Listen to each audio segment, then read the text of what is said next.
Bueno, Vale, bienvenida a Entre Nosotros Podcast. Como sabes, este es el primer podcast de powerlifting en el país. Muchas gracias por aceptar mi invitación. ¿Cómo te sientes el día de hoy en este espacio? Feliz, emocionada de que hayas creado este espacio, que dispongas este espacio y feliz de que me hayas tenido en cuenta para estar Súper, muchas gracias. Bueno, Vale, antes de que empecemos, yo siempre hago esta pregunta y es: ¿quién eres tú? ¿A qué te dedicas? ¿Sabes cómo llega Vale a ser Vale antes del powerlifting, pues? Bueno, mi nombre es Dana Valentina Ulloa, tengo 21 añitos recién cumplidos, soy, como ya te había dicho, soy de un pueblo del departamento de Boyacá que se llama Moniquirá, un pueblo caliente, delicioso. Soy de un núcleo familiar de 4 personas, mi papá, mi mamá y mi hermanita, y bueno, tengo un hermano mayor por parte de papá. Ok. Pues soy estudiante de medicina, voy ya noveno semestre, terminando noveno semestre, casi décimo. Casi. Nada, y fuera de esto me encanta, que pues siempre me ha gustado hacer ejercicio, desde hace muchos años hago deporte, me encanta leer, soy una persona muy tranquila. Ok, quiero preguntarte cómo llegas a tomar la decisión de estudiar medicina, o sea, ¿por qué medicina? Yo, desde que tengo memoria, siempre quise estudiar medicina.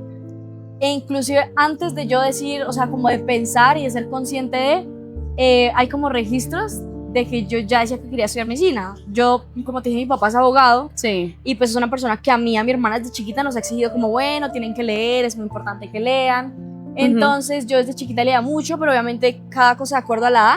Entonces hay libritos, por ejemplo, no sé, míos de 8 años, que son el libro donde tú tienes que poner nombre, edad, ¿qué quieres ser cuando sea grande? Ya decía que yo quería hacer medicina. Sí. Cuando fue mi ceremonia de batas y yo publiqué el mensaje, lo que significaba para mí la ceremonia de batas, había la profesora como de un jardín mío donde yo iba como en tercero o cuarto que decía, sí, ella ya decía que quería ser doctora. Eso de la ceremonia de batas, ¿qué es? Porque a mí no me hicieron eso de chiquita, pues. No, en quinto semestre de la universidad. Ah, ok. En quinto semestre cuando tú, no lo tienen todas las universidades, pero en la Sabana, en el penso en el que yo estaba ahorita lo cambiaron, es importante tu paso de básicas a clínicas. ¿Cómo así? ¿Cómo así? Porque en básicas yo solamente veo materias, o sea, es teoría, no voy al hospital. Hasta quinto. Exacto, hasta quinto. Y en quinto, cuando ya se empieza a mezclar la teoría con la clínica, es como, bueno, ya vas a empezar a utilizar tu uniforme, ya vas a empezar a utilizar tu bata. Entonces se hace una ceremonia donde pues se dan unas palabras, se bendicen las batas porque pues tiene una universidad, el Opus Dei, que es la Sabana. Ok. Entonces pues es toda una ceremonia y eso se hace en quinto y ya desde ahí llevo rotando ya 4 o 5 semestres. Ok, esto sí es curiosidad mía, pero ¿qué es el Opus Dei? O sea, ¿cuál es la filosofía de la Sabana? Porque no lo conozco. Ok, lo que pasa es que la religión católica tiene como muchas ramas, ¿sabes? Como muchas ramas y familias. Sí. Están, por ejemplo, en nuestro anterior papa era un jesuita, ¿sí? Sí. Lo mismo. Entonces, el Opus Dei es una rama de la religión católica y es una de las ramas más, de pronto, rígidas y conservadoras de la religión católica. Y es una rama muy poderosa, muy, muy poderosa. Por lo menos el Opus Dei tiene universidades y colegios en cada capital de cada país del mundo. Entonces, pues es un dato curioso que no sabía. Listo, Vale. Entonces, siempre quisiste estudiar medicina, pero hasta cierto punto viviste en Moniquirá. Sí. ¿Y te vienes más o menos hace cuánto a Bogotá? Para hacer la universidad. Ok, que eso fue hace más o menos como... Llevo 4 años y medio de carrera. ¿Y cómo fue el cambio de venir de Moniquirá a una ciudad un poco más caótica como Bogotá? Lo que pasa es que pues yo soy de un pueblo, pero el proyecto de vida de mis papás siempre fue que sus hijas estudiaran en Bogotá. Entonces, inicialmente, cuando yo era chiquita, pues a mí no me iban a hacer ese cambio como de estudia, gradúese de un pueblo y luego pases a una ciudad. Sí. Entonces lo que a mí hicieron fue cambiarme cada cierto tiempo de colegio y de ciudad como para ir amortiguando el golpe de aquí a mañana. Entonces yo empecé estudiando en Moniquirá, luego pasé a estudiar Barbosa, que Barbosa sigue siendo pueblo pero un poquito más grande. Sí. Después de Barbosa pasé a estudiar en Tunja. Tunja ya es una ciudad que a 2 horitas de acá y yo me gradué de Tunja. Entonces yo viví 3 años en Tunja y ahí me gradué, de hecho, en San Viator, Bogotá, abrió San Viator, Tunja, entonces yo me gradué de San Viator, Tunja. ¿Pero siempre en esos cambios ibas con tus papás o ibas solita? En el primero de Moniquirá a Barbosa fui con mis papás, de Barbosa a Tunja ya sola. O sea, mis papás, unas primitas que yo tenía acá en Bogotá, se las llevaron a Tunja, les consiguieron trabajo, pues ellos compraron un apartamento para que estuviéramos allá y nos dejaron, o sea, las dejaron a ellas viviendo conmigo, pero mis primas no fueron las personas más presentes del mundo. Ok. ya estamos retomando, vinieron, acá yo todo lo cuento porque pues igual no puedo disimular eso en edición, pero vinieron los de la administración a decirnos que no podíamos grabar y luego ya nos dijeron que sí, porque acá no hay, digamos, ninguna marca del centro comercial. Entonces, bueno, me estabas contando que tus papás siempre estuvieron como adaptándote también a vivir a Bogotá y pues para ti ya llegar aquí fue fácil, sí, pues digamos que fue algo sencillo. Y listo, empiezas a estudiar. ¿Cómo es un día en la vida de Valentina? No he preguntado esto en ninguna entrevista, pero quiero saber, me parece curioso. Entonces, ¿cómo es un día en tu vida? Varía mucho dependiendo de parciales, no parciales, el tipo de rotación, porque no todas las rotaciones tienen los mismos horarios, sí. No todas las rotaciones son iguales de pesadas, si tengo turno noche, si no tengo turno noche. Digamos que, por ejemplo, este semestre, la mayoría del semestre lo pasé en ginecobstetricia, y yo estaba rotando en el hospital de Meissen, es un hospital que queda al lado de USME, y yo vivo en el norte-norte. Entonces yo me levantaba 4:40 de la mañana, me recogían a las 5:30, por fortuna. ¿Tienes ruta? Pagué un carro por ese mes, porque era un mes largo viajando todo Bogotá, sí. De ida, de vuelta ya me volvía en transporte público. He llegado, 5:30, llegamos más o menos sobre las 6:15 al hospital. Entonces, por ejemplo, un día de sala de partos es llegar, te registras en el hospital, llegas, 6:30, te cambias y empiezas a recibir turno. Entonces recibes turno de saber qué pacientes están anoche, sí. qué datos faltan, si hay alguna paciente en trabajo de parto. Hay algún ¿Eso no es como pasar revista? Exacto. Okay. Esa es la primera revista que te pasan, los que estuvieron en turno noche te la pasan a ti como sí. Estudiante interno. Después de eso ya llega el doctor y ya tú tienes que pasar revista con el doctor sí. Que no verificó que lo que le dijo el anterior grupo si fuera o si hizo falta algo más. Sí. Doctor, hace falta tal cosa, entonces tú te sientas y empiezas a evolucionar pacientes, pero tienes que estar también pendiente de si hay alguna paciente en trabajo de parto, si hay datos que llenar, si alguna paciente que está en trabajo de parto si pasa cesárea, si acaba de llegar alguna remisión de algún otro tipo de operación obstétrica o ginecológica, sí. Y en esto la pasas todo el día. A mediodía tienes tu horita de almuerzo, nuevamente toda la tarde, y ya dependiendo de cómo fluya el día, puede salir 5, 6, 7 de la noche, 2 horas de vuelta a mi casa, depende, hay días que entreno, hay días que no entreno, entonces... Listo, entonces, en todo ese trayecto que me estabas contando, ¿en qué momento de tu vida aparece el deporte? No estoy hablando de powerlifting, sino el deporte en general. Yo empecé a entrenar hace 6 años. Yo empecé a entrenar con 14. Sí. Y empecé a entrenar porque eso fue un tema que yo ya te había mencionado a ti por encima. Yo tuve desórdenes alimenticios. Sí. Entonces, en busca de sanarme, cuando ya pasa todo mi proceso de remisión y todo eso, pues uno le dicen como usted tiene que empezar a hacer ejercicio porque usted tiene que sanar su relación con el deporte. Sí. Entonces yo empecé a entrenar como juiciosa, como yendo a un semipersonalizado en un gimnasio, ya. Que es lo que yo digo, como no era como hacer ejercicio en casa, obligarme a hacer 100 abdominales, no. Que empecé el constante. ¿Y antes no hacías nada? Trotar, correr. Pero eran como la rutina en casa, sí, sí. Exacto, eso. Entonces Listo. empiezo, es un semi-personalizado y desde ahí hasta hoy. Y ahí, en ese camino, ahí sí, ¿cómo conoces el powerlifting? Yo vi como la entrevista de Yesenia. A mí siempre me gustó entrenar pesadito. Sí. Entonces yo me acuerdo que yo llevaba un mes en el gimnasio y en ese semi-personalizado dejaban a un lado como hacían como 2 grupos. Y había un grupo que eran las señoras que ya llevaban harto tiempo, las muchachas pues ya venían fuertecitas, y yo un mes de estar ya me metí en ese grupo porque yo tenía como fisiquito. Sí. Entonces yo siempre he sido de piernas voluminosas, entonces pues bien, me iba bien. Y yo decía como, esto me gusta. En ese me personalizado durante 1 año y luego me pasé un SmartFit. Y tuve un entrenador que me exigía alzar pesadito. Entonces yo dije, esto me gusta. Y así, o sea, entrenando pesado. En pandemia, cuando nos encerraron, sí. Yo descubrí que a mí solo me gustan las pesas, que no iba a hacer nada más. Y que si quería hacer algo en pandemia, porque en pandemia yo ya había salido del colegio, yo me gradué a los 15 años, entonces en pandemia no tenía nada que hacer, pues tenía que comprar implementos de gimnasio. Entonces gasté todos mis ahorritos del colegio comprando un rack, comprando mancuernas, comprando barra, comprando discos, y empecé a entrenar en pandemia. ¿Compraste Entonces, todo? Sí, gasté todos mis ahorros comprando un gimnasio para mi ¿Y todavía casa. lo tienes? Sí, nosotros en ese momento vivíamos en un penthouse. Ahorita vivimos en una casa, y cuando se hicieron el diseño de la nueva casa, yo era como, ustedes hagan la casa como quieran, me dejan mi espacio del gimnasio para tener las cosas. Todavía lo tengo. Entonces, eso hice toda la pandemia, como entré en ese gimnasio, y pues estaba súper concentrada, no hacía nada más porque todavía no había iniciado la universidad. Entonces pues empecé a entrenar pesado, así. Y ya en el gimnasio, en forma, cuando me vengo a estudiar para acá, yo no sé por qué un día me apareció un video de Power Cartel. Me apareció un video de Power Cartel de una competencia a la que ellos habían ido. Sí. Y como que todo esto que yo venía haciendo durante meses coge nombre de powerlifting. Ah, ok, como que yo estoy entrenando al estilo del powerlifting, a una repetición, bastante fuercita. Bueno, entonces Sí. yo seguí viendo harto los videos de ellos, los empecé a seguir en Instagram. Sí. Y nada, yo les daba mucho like, me gustaba mucho todo lo que subían, empecé a dirigir más mis entrenos a eso, a hacer mis PRs, a subir mis videos en Instagram. Yo empecé a subir mis videos de entrenamiento en Instagram.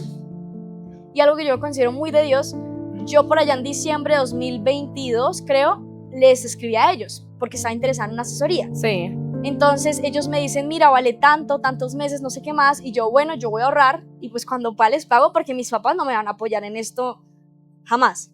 ¿Pero por qué razón crees que no te iban a apoyar en ese momento? Mi mamá, porque mi mamá es una mujer súper clásica, de tú alzas pesas, te vas a volver hombre, súper clásica. Ojalá, no.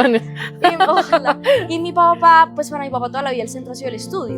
Entonces, como que con ese miedo que fuera, ya hoy en día la historia cambió completamente, pero era el miedo de que fuera a descuidar la universidad. Entonces, como Ya. que mejor no, además que mis tíos son médicos, entonces siempre le dijeron a mi papá como, no, ella se tiene que enfocar en la carrera porque difícilmente le va a ir bien. No fue así. Sí, Uno sí, puede sí, tener sí. muchos más hobbies. Entonces, en ese momento yo sabía que no tenía el apoyo de ellos. Entonces dije, bueno, voy a ahorrar. Yo seguí entrenando, de hecho hice una competencia de CrossFit, como que todo lo que fuera fuerza. Y por allá en marzo de 2023, una noche me di cuenta que tenía un like de una foto de una competencia de ellos. Y yo, ¿qué hacen? O sea, ¿por qué están viendo mi cuenta? Y esa misma mañana me escribieron, como, hola Valentina, hemos estado mirando tu cuenta, nos gusta lo que haces, queremos patrocinar tu preparación para el Saúl. ¡Oh! ¡Qué Y yo- nota! Yo me acuerdo que les escribí a mi papá, yo estaba en ese momento, ya estaba con mi novio, con mi pareja actual, estaba con una amiga entrenando y yo empecé a decirle a todo el mundo, les había escrito y me escribieron, no sé qué más. O sea, yo no lo podía creer porque además, Sí. pues lo único que me faltaba era la plata, porque las ganas la tenía, la actitud la tenía. Y le dije a mi papá como, pero eso sí es de verdad. Y yo, papi, que sí, son ellos, yo les escribí a ellos, son ellos. Y le escribí a mi mamá fue como, pues hija, tú sabes que a mí no me gusta eso, pero yo, por verte feliz, pues yo te apoyo. Dale, hazlo, porque pues implicaba ir a Barranquilla, Sí. pues pedir permisos, no sé qué más. Me dijo, dale. Y yo una vez le dije al Vegabre, sí, de uno. Y ahí empezamos la preparación y me metí en esto. Ok, y en esa primera competencia, ¿cómo te fue? Bien, pues yo siento que lo que más le cambia a una mujer cuando entra al powerlifting, en mi caso, es la banca. Pues yo antes, o sea, yo ya tenía, bueno, mi sentadilla medio pesadita, mi peso muerto llega como a 125, pero mi banca no pasaba de 55, nada, cero. Sí. Y yo llegué después de 3 meses, yo llegué a la competencia como con 67, una cosa así. Entonces, bien, pues pasé la Ok. primera, me gustó. ¿Y cómo empiezas a balancear las dos cosas? Porque tú tenías en principio un ritmo en el que solamente estabas estudiando y ahora tienes una responsabilidad nueva. ¿Cómo empieza a ser esa nueva dinámica? Yo siento que fue como las ganas no de demostrar, sí, como las ganas de demostrar que yo podía con ambas cosas. Porque me acuerdo de cuando yo llegué, que yo podía, yo creía que se podía. O sea, la gente no se tiene por qué limitar a de una sola cosa. Cuando yo llegué a estudiar acá a Bogotá, me acuerdo que cuando mi papá me estaba haciendo el tour por el barrio, Sí. yo le dije a mi papi, ve papi, el gimnasio que hay aquí a una cuadra, por favor cuando podamos pasemos. Y mi tío, que yo lo quiero demasiado, pues obviamente él en lo que le tocó al pasar, cuando él era médico, dijo como, vale, eso, no te desgastas porque eso ni vas a poder. Y yo, Sí. es como que esas ganas de siempre demostrar a la gente que la medicina no tiene por qué ser el centro de tu vida y que te puede ir demasiado bien, porque a mí me va muy bien, si aprendes a estudiar y que te vaya bien académicamente y que te vaya bien en el hospital, que es lo más importante, saber abordar a un paciente, saber diagnosticar a un paciente y darle el trato adecuado a un paciente. Entonces como que yo empiezo a estudiar mucho los métodos de estudio, como a organizarme, a hacer horarios, a proponerme metas, a decir como a empezar a sacar permisos, a empezar a hablar con personas, a hacer contactos, como decirme como si se puede. O sea, es Ya. que el ser humano es capaz de muchas cosas y uno no tiene por qué limitarse a una sola. ¿Tú crees que el aprendizaje que has tenido como médico te ha servido de alguna manera? No tiene que ser específicamente el conocimiento técnico, sino también otras cosas que se desarrollan en la medicina para el powerlifting de alguna manera. Y viceversa, porque es que, como te digo, yo antes de entrar a la universidad, yo ya estaba entrenando. Entonces, Sí. pues uno cuando empieza a hacer ejercicio, uno empieza a curiosear. Esta sentadilla está bien, cómo bajar, cómo subir de peso, carbohidratos, calorías, bueno. Entonces, yo entro al primer semestre donde a ti te hablan de metabolismo y yo eso ya lo había visto antes. Y viceversa. Entonces, yo ya, por ejemplo, no sé, en tercer semestre, cuando uno ve toda anatomía del sistema osteomuscular, eso yo ya lo había estudiando para entrenar. Sí. Entonces, en tema de estudio mucho y en tema de disciplina demasiado. Porque es que si yo puedo, lo que yo puedo hacer en la carrera, yo lo puedo hacer en el powerlifting, y lo que yo puedo hacer con mi cuerpo en el powerlifting, lo puedo hacer con mi mente en la carrera. Entonces ha sido un complemento 100% fundamental, 100% fundamental. Ok, entonces tú empiezas a practicar el deporte, te va súper bien. ¿Qué sucede después de esa primera competencia? O sea, tú dices, quiero seguir en esto. Y sigues con Power Cartel. Sí. Ok. Y después, pues ahorita creo que te está llevando Contreras, ¿no? ¿Por qué decides hacer ese cambio? O sea, lo que nos quieras contar también. Inicialmente yo nunca quise cambiar de entrenador. O sea, no fue que un día yo dijera voy a dejar a Alba y a Gabriel y voy a empezar a entrenar con Alexis. Nunca fue así. Lo que pasa es que el semestre, o sea, así como yo voy a serle sincero a todo el mundo, uno nunca tiene por qué dejar de entrenar por estudiar medicina. Sí. Ni por querer que tu prioridad sea un deporte, dejar, no sé, tus sueños de carrera, de mamá, de lo que sea.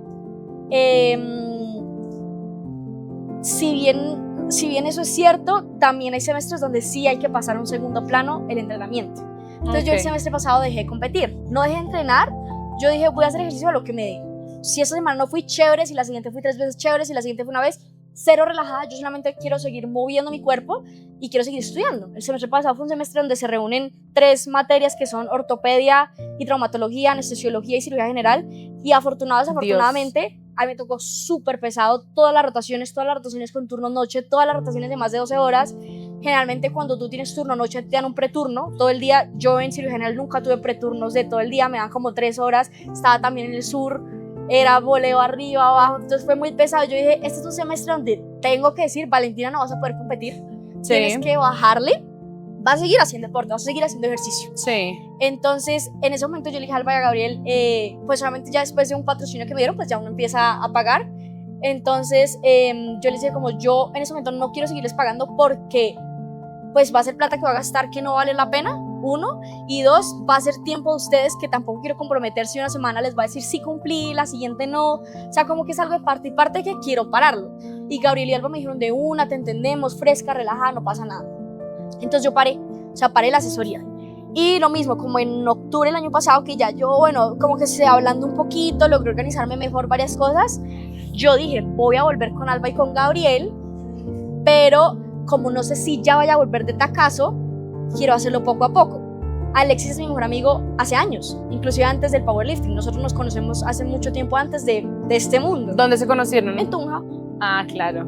Entonces Alexis ya es mi mejor amigo hace años y ya él ya estaba empezando con su tema de asesorías para el año pasado. Entonces yo le dije, ven, hazme un fan, hazme alguito, hazme ahí como una rutina como para volver a retomar mientras yo vuelvo con Alba y con Gabriel. Y Alex, pues sí, dale.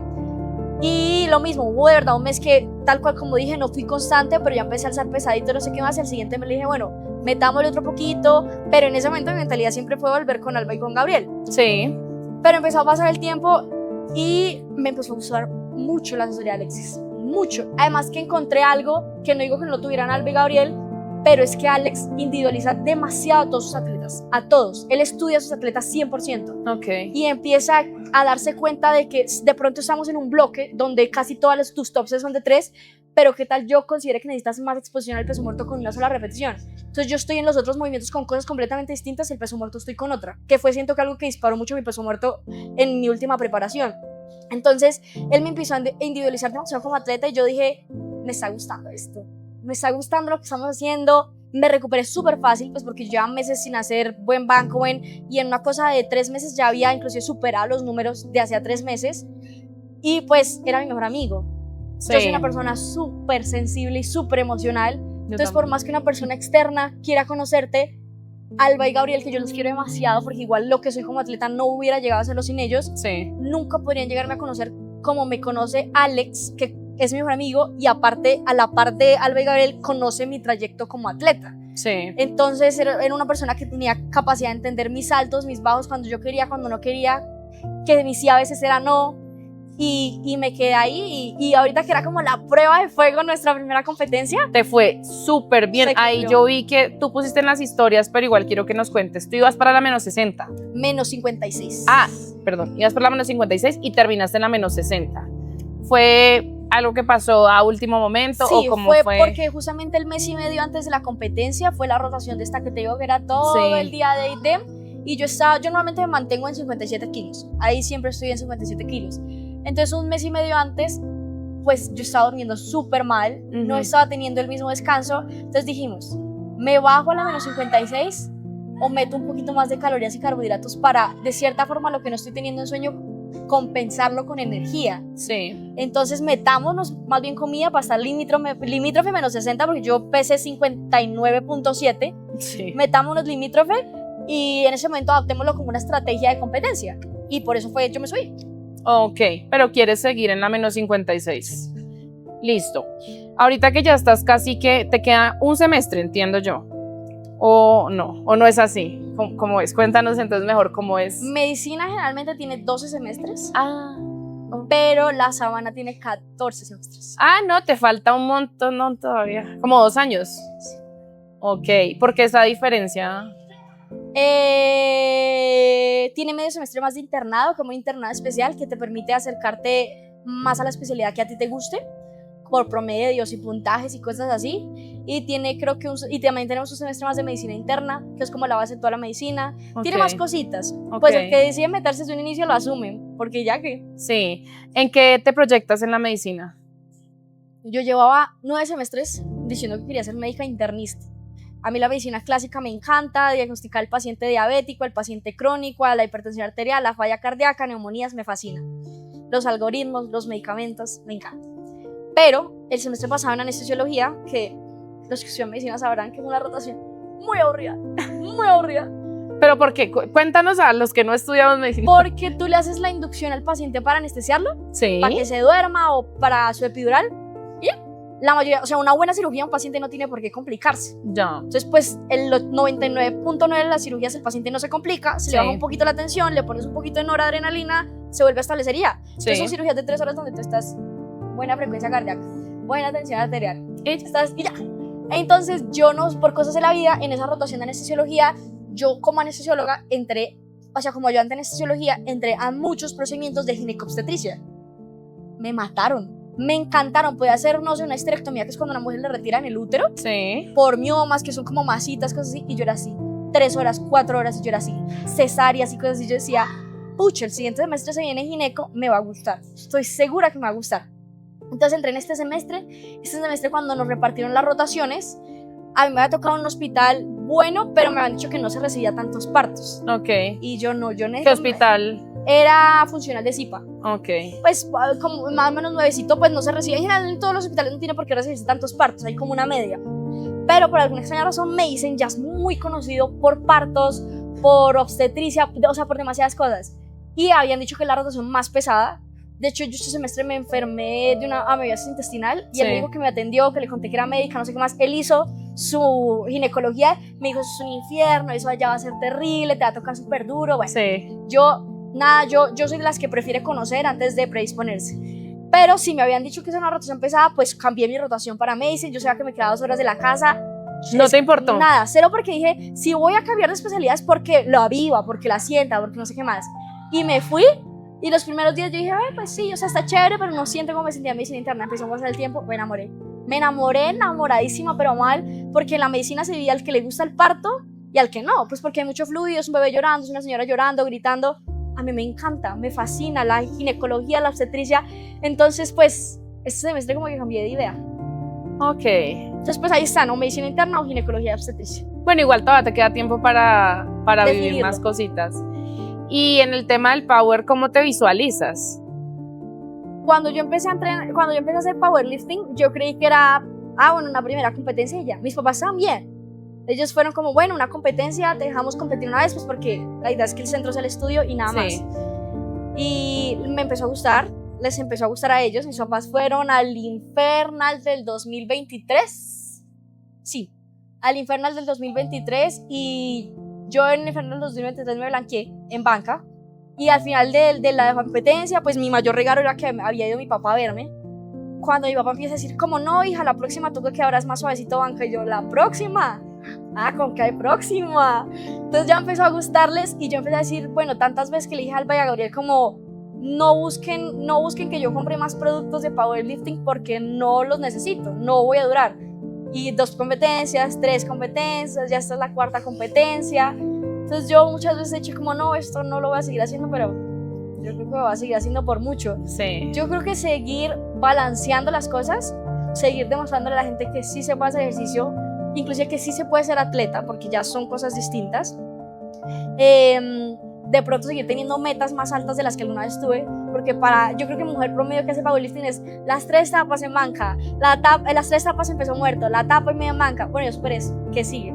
De seguir poniéndome metas, seguir superándolas. Ahorita obviamente quiero ir al Libero, sí, lograr meterse en absoluto, sí, lograr ganar, como seguir viendo que es capaz mi cuerpo, eso.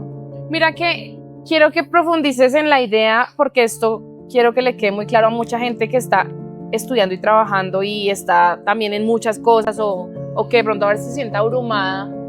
¿Cuál sería tu mensaje? Porque yo siento que lo que tú vives todos los días es muy poderoso, pero ¿qué te gustaría haber oído cuando estabas recién empezando, que tú decías, creo que no voy a poder, y que escuchaste también esas voces de tu familia que te decía como, ¿sabes qué? Yo creo que ni siquiera te esfuerces porque no vas a poder estudiar y entrenar al tiempo. O sea, ¿qué te hubiera gustado escuchar que tú hoy quisieras compartir con nosotros para tener esa resiliencia de poder hacer las cosas que a uno lo mueven? Ok. Yo creo que primero, eso a uno se lo han dicho todo y es súper cliché, pero es mientras tú sepas quién eres y creer en ti mismo, suficiente. Entonces a mí, a pesar de todas las veces que me dijeron como, vale, eso va a estar como complejo, vale, el tiempo, yo soy Valentino yo sé que yo le puedo sacar el tiempo, yo sé que yo lo puedo hacer, déjame hacerlo. Yo miro cómo lo manejo, pero déjame hacer lo que yo puedo. Entonces, créetela porque yo no tengo nada especial, y si yo puedo, cualquiera puede. Si yo puedo sacar que me vaya muy bien en la carrera y que me vaya muy bien como deportista, y tengo familia, tengo novio, saco mi tiempo para mí, pues cualquiera puede. Es que eso no tiene por qué ser un limitante. Entonces, yo creo que eso es una cosa. Sí. 2, entender que toda la vida es un balance, porque eficazmente yo creo que hubiera puntos de la carrera, hubiera habido donde yo me hubiera vuelto loca si no estuviera haciendo deporte. Porque el deporte para mí es un secreto que ayuda mucho con la salud mental, con desestresarse, con, no sé, meterle cabeza a otras cosas. Entonces es necesario. O sea, al final del día es necesario. Entonces también por tu salud, sácate ese espacio para hacer deporte. O sea, sí, sácate ese espacio. Yo siempre he dicho como, ojalá como deportista, igual el deporte no es 100% sano, pero como una persona que hace ejercicio. O sea, sí, sácale ese espacio a tu cuerpo a hacer ejercicio. Idealmente pesas, porque según la ciencia es lo mejor para la salud. Pero si no te gusta hacer pesas, si te gusta hacer pilates, si te gusta hacer natación, lo que sea, hazlo, baila, pero sácale ese tiempo a tu cuerpo porque tu cuerpo lo necesita. Sí. Con 2 veces a la semana basta, idealmente más, pero basta. Que no es suficiente, lo es. Entonces, hazlo por ti, ¿sabes? O sea, hazlo por ti, hazlo por tu salud, tanto por tu salud mental como por quererte verte más bonita, por querer mejorar partes de tu cuerpo, porque eso también es sano. Uno tiene que amarse a sí mismo, pero querer verse mejor no está mal. Entonces yo creo que eso, que siempre tiene que ser un balance, que uno crea en uno mismo, y también, por más que sean difíciles las cosas, enfocarse en manejar lo que tú puedas manejar, ¿sabes? Okay. Entonces, ¿yo qué puedo manejar? Puedo manejar mi tiempo. Sí. Puedo intentar manejar mi tiempo. Si hoy en día algo pasó difícil en el hospital o algo difícil pasó en el entrenamiento, ¿era algo que yo podía cambiar? No. ¿Era algo que yo podía hacer distinto? No. Entonces no le voy a poner más estrés al estrés que esas cosas traen a mi vida, ¿sabes? Okay. Si de por sí el hospital va a ser difícil, y si yo empiezo no, y la otra semana tengo una exposición, tengo un parcial y el entrenamiento y tengo que sacar PR, nana, un día a la vez. ¿Qué tengo que hacer hoy? ¿Qué es lo que yo puedo hacer? Puedo intentar dormir, puedo intentar comer. Si ese día hice la presentación bien porque puse lo mejor de mí, y si llegué a entrenar bien porque puse lo mejor de mí, salió bien, espectacular. Si no salió bien, en otro momento saldrá. Entonces yo creo que también el manejo emocional es algo que uno tiene que aprender mucho a hacer para poder balancear. Ok, me gusta mucho lo que me dices porque todo me llega a mí. O sea, yo soy una persona que tengo muchas ocupaciones, o sea, creo que ya es como más un tema mío. A mí me gusta estar todo el tiempo estudiando, aprendiendo, tengo mi trabajo, el podcast, entonces a veces me abrumo mucho, es normal. Pero tú me dices todo esto y creo que eso también me recarga mucho. Por eso me gustan estas entrevistas, porque siento que la visión de cada persona es súper valiosa y que me llena mucho de energía. Yo quiero preguntarte 2 cosas. La primera es más de ti como deportista, y es tú con qué conectas. Yo a ti te he visto competir, justo ahorita te vi competir tú te metes en un mood en el que estás como contenta, no sé, como bailando, me parece súper chévere, pero yo quiero saber, Vale, en su mente, ¿qué tiene en ese momento? ¿En qué piensa? ¿Sabes? Como que, sí, ¿cuál es tu pensamiento a nivel interno para salir a competencia de tarima? Yo creo que viene desde los entrenamientos. Okay. Cuando yo entreno, sobre todo, bueno, RMs o días como de pocas repeticiones, sí, yo me visualizo en la competencia, siempre en la competencia. O sea, yo voy a sacar una sentadilla y yo cierro o yo oscurezco el gimnasio y para mí aparece la tarima, o sea, aparece la plataforma, siempre, eso siempre. Entonces yo desde hace meses visualicé esta competencia. Entonces una y otra vez, cada que yo me imaginaba en banca, yo me imaginaba, digamos, yo tengo una pausa súper pulida porque siempre en mi cabeza me imagino a alguien diciendo el baja, press, rack, siempre. Entonces visualicé una y otra vez desde los entrenos sí, para que en las competencias todo saliera de la forma en la que sale. Y en la competencia a mí me fascina la música. ¿Qué escuchas tú mientras estás? Brasilero, siempre. Ah, no. Siempre, sí. 100%, okay. Siempre. Me encanta, tengo una playlist, con Alex tenemos una playlist extensísima de canciones. Ay, deberían compartirme la playlist, listo. O sea, yo escucho, yo creo que lo escucho para muchas otras cosas, pero para entrenar es poder, yo siento poder. Entonces cuando yo entreno es una música que a mí me da ese poder de yo puedo, sí. O sea, de verdad yo puedo y la voy a sacar porque mi cuerpo, Dios me está permitiendo utilizar mi cuerpo para hacer eso, pues entonces lo voy a utilizar. Entonces en la competencia cuando empiezo a sentirme así nerviosita, entonces yo me meto en mi mundo, empiezo a bailar. A mí me da risa porque claro, las niñas están súper, cada quien canaliza como quiera. Sí. Las niñas están súper concentradas así o viendo y yo allá bailando, no sé qué más. Había gente que miraba así y yo allá bailando y yo no. Ay, no, yo te veía muy linda, la verdad. Yo no es de sobrada ni nada, es porque es lo que tú dices. Yo Exacto. Estoy en mi cabeza, estoy bailando y estoy pensando en esto ya lo hice en el gimnasio, tiene que salir en plataforma. Okay. Entonces tiene que salir en plataforma. Y es un círculo y se repite y yo en mi baile y como que siento que me lleno de poder, que me lleno de mucha tranquilidad. Eso. Ok. Y lo otro que quería preguntarte es, ¿hay algún miedo que tú tengas, que tú digas, tengo mucho miedo, no sé, por ejemplo, yo le decía ayer a Luis en la entrevista que mi mayor miedo en la vida era no saber cuál era mi camino ninja. Para mí mi camino ninja es saber qué quería hacer yo con mi vida. Cuando yo recién me gradué de abogada, pues yo como que terminé y yo dije, bueno, ¿y qué voy a hacer? O sea, ¿sabes? Como que no sabía para dónde coger. Y la vida me fue poniendo en el cargo que tengo hoy, que es experta social. Y cuando empecé a hacer lo que hago, es trabajar con comunidad y con la gente, yo dije, esto es lo mío. Y me sentí en paz. O sea, como que ya siento que descubrí eso, pero no sé de pronto tú, ¿cuál es tu miedo que tú digas, esto todavía de pronto me pone pensativa y no me deja dormir y es algo en lo que tengo que trabajar? Muy poco, ¿sabes? O sea, no hay algo como muy a corto plazo, pasar a la residencia, o sea, la especialidad. Ese es el único miedo que tengo presente como de algo que yo pueda controlar.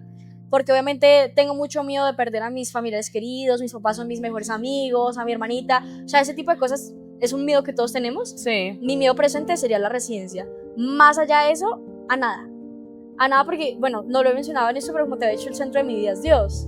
Entonces un día tú le abres las puertas de tu corazón a Dios, tú sabes que mientras que tú le ores a Él y le entregues tu vida, todo lo que pasa en tu vida será para bien y será por su voluntad, siempre. Entonces, ¿a qué le debo tener yo miedo si mi vida la está escribiendo Dios? ¿Sabes? Como si la alfombra por la que yo estoy caminando fue una alfombra que papá Dios me puso y me dijo, dale por aquí. Porque tengo que tener miedo, ¿sabes? Que inclusive para mi miedo presente, que la residencia es como si Él puso desde chiquita, porque hoy en día lo creo, lo hablo con Él, como de este sueño no es solo mío, es de los dos, de haberme puesto tan pequeñita a decir, quiero estudiar medicina, quiero entregarle mi vida a eso, porque a mí mi carrera me fascina locamente. Si Él puso este sueño en mi corazón, como por qué voy a estar yo limitada a entrar a una especialidad. Es el 1% de lo que yo creo que a mí Dios me va a dar en la vida. Sí. Entonces, nada, desde que esté con Dios, todo va a estar seguro y bien. Me encanta. Yo creo que ha sido súper poderosa la entrevista. Me parece muy linda tu forma de pensar. Creo que algo que hablamos por fuera es que tú has sido muy privilegiada, pero siento que has sabido capitalizar eso para bien. Y eso me parece muy lindo porque uno tiene siempre dos caminos en la vida y uno puede volverse una persona súper egocéntrica y tú no. O sea, tú eres una persona realmente muy noble, que siento que tiene mucha visión del contexto país, de saber que estamos en un país de que tiene muchas dificultades y aún así eres una persona sumamente agradecida y me parece súper chévere, ¿vale? Tan bella. Y nada, pues para cerrar, no sé si quisieras de pronto dejarle un mensaje a las chicas que están empezando pero ¿en qué sentido quisiera este mensaje? Sabemos que este deporte es altamente masculinizado, es completamente normal, pero ¿tú qué le dirías a una chica que a veces de pronto teme empezar el powerlifting porque dice el temor de pronto que tuvo tu mamá en su momento, te vas a volver como un hombre, ¿sabes? ¿Qué les dirías a ellas y cuál sería tu mensaje para que ellas se empoderen y se den cuenta que incluso la feminidad también puede estar en el powerlifting? Ok. Bueno, varias cosas. Uno, desde la ciencia básica, eso no puede pasar. O sea, siempre no puede pasar. Los hombres tienen muchísimo más testosterona que las mujeres. Y desde su composición ósea y muscular, nunca nos vamos a ver como un hombre a menos que utilicemos pues ayuditas químicas, ¿no? Sí. Eso desde la ciencia básica. Desde el corazón, yo creo que como mujer está válido verte como quieras verte siempre y cuando todo vaya en pro de la salud, ¿sabes? Sí. Si a ti te gusta tener las piernas más grandes, tenlas. Si te gusta ser más chiquita, hazlo. Si te gusta ser más grande, todo está bien desde que vaya a la par con la salud, ¿sabes? Sí. Entonces, desde estética, la oportunidad que uno tiene entrenando pesas, brutal. La oportunidad que tiene el cuerpo, el metabolismo, de recibir una buena atención mecánica de las pesas, nena, te estás dando salud 100%. Sí. La salud hormonal que le estás dando a tu cuerpo, espectacular. O sea, inclusive en términos de, para todas las que quieran ser mamás, en términos de reproducción, espectacular. O sea, literalmente es una de las formas de darle salud a cualquier persona, independientemente como el género, pero sobre todo en mujeres tiene un alto impacto, hasta en el desarrollo neuronal. Entonces, eso. Y de corazón, el alzar pesas es algo que a uno le da mucho poder. Mucho poder. Y te da poder, y aparte de eso, a la gente que le guste bien, a la gente que no, te da admiración. Sí. Entonces hay como cierta aura de que ya los hombres te miran como, pero esta nena cómo hace, no sé qué más. Entonces tú también les vas bajando como de, tú puedes, yo también puedo, amigos, ¿sabes? O sea, aquí los hombres no son las únicas personas fuertes. Afortunadamente yo creo que la comunidad en ese momento de Colombia en powerlifting, a pesar del machismo, yo creo que sobre todo en mi edad y junior, todo eso, yo me siento muy respaldada por todas las personas que están, ¿sabes? Entonces no tengas miedo, porque van a de verdad haber personas que te van a cobijar, tanto hombres como mujeres. Yo creo que mujeres, yo con todas las niñas junior, con la mayoría me hablo, nos hablamos muy bien, nos compartimos, inclusive contra quienes han sido mis contrincantes y contra quienes van a ser mis contrincantes, hay una sororidad increíble. Entonces no tengas miedo por la comunidad, no tengas miedo por tu cuerpo, sino todo lo que decidas hacerlo una vez entres al deporte va a estar espectacular, siempre y cuando busques un buen entrenador, te adhieras a un plan 100% y seas una persona 100% llena de paciencia, porque algo que tiene el powerlifting es que mientras tú seas constante, todo va a llegar, todo va a llegar. Entonces, saber escuchar a tu cuerpo, saber escuchar a tu entrenador y tener mucha constancia va a servir mucho. Super. No, y las pesas son signo de feminidad. Indiscutiblemente las pesas son signo de feminidad. Súper. No, vale, pues de verdad muchísimas gracias por este espacio. Aprendí un montón de cosas de ti, de la medicina, obviamente, de todo tu proceso.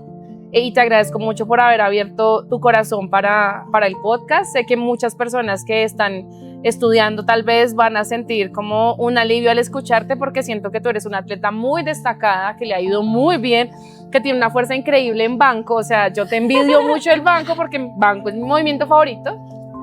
Tu banco es muy lindo, y es bonito también sentir esa empatía por alguien y ver de pronto ya ese lado más humano que tienes tú. Entonces te agradezco mucho por estar en el espacio. A ti por este espacio y por tenerme en cuenta. Me siento muy afortunada. Ay, qué bella. Muchas gracias, Vale.